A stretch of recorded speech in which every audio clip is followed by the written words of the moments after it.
In a small coastal village in Japan, there lived a humble fisherman named Urashima Taro. Known for his kindness and skill, Taro spent his days fishing in the vast ocean and his nights listening to the whispers of the waves.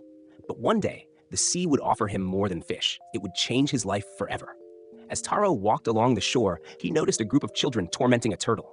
Its shell glistened in the sunlight, but its movements were slow and labored. Taro's heart ached for the poor creature. He intervened, scolding the children and setting the turtle free.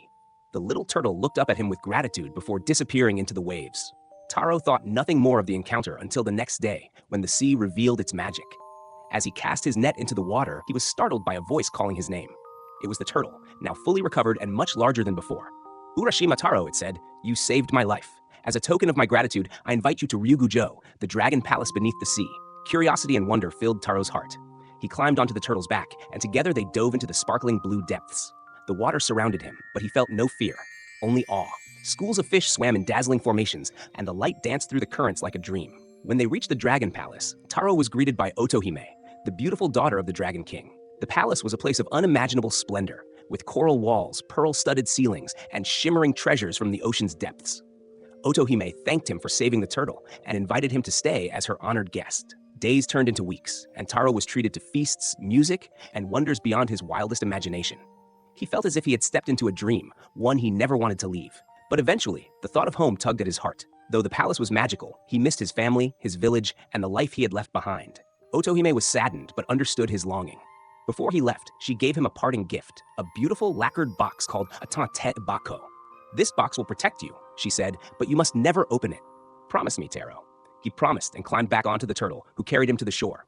As Taro stepped onto the familiar sand, he noticed something strange. The village seemed different, older, quieter.